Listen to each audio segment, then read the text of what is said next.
Es tehmu cek oke ra? Masih. Ya kono didol goblok.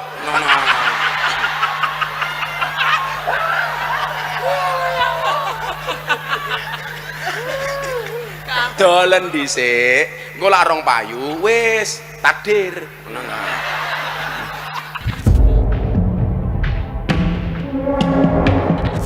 Sebuah video ceramah Gus Miftah, utusan khusus Presiden untuk bidang kerukunan umat beragama, tengah menjadi sorotan di media sosial.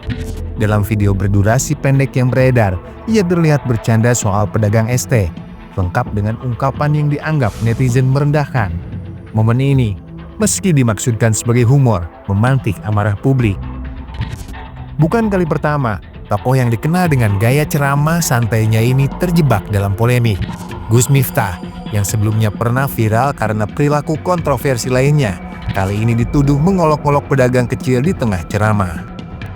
Seorang netizen bahkan dengan sarkastik mengubah bio Wikipedianya, menyebutnya sebagai Gus Es Teh, julukan yang mengolok ceramahnya. Di sisi lain, sang pedagang yang menjadi objek guyonan hanya bisa tersenyum kecut, memancing rasa iba bagi yang menyaksikan.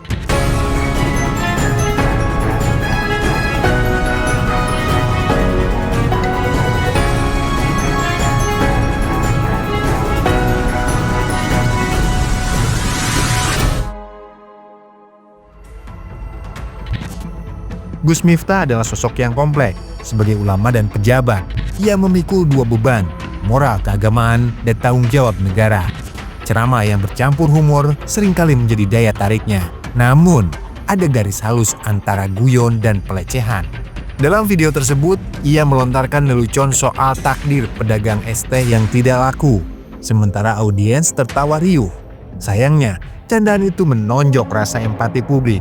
Pedagang kecil adalah simbol perjuangan rakyat jelata, sebuah kelompok yang kian tertekan di tengah himpitan ekonomi.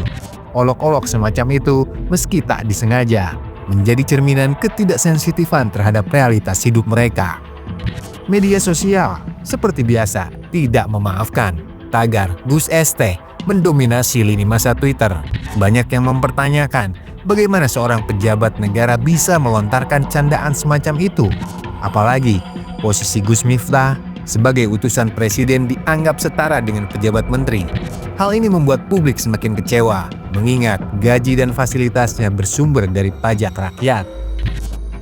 Netizen pun menilai lemahnya empati para pejabat terhadap rakyat kecil.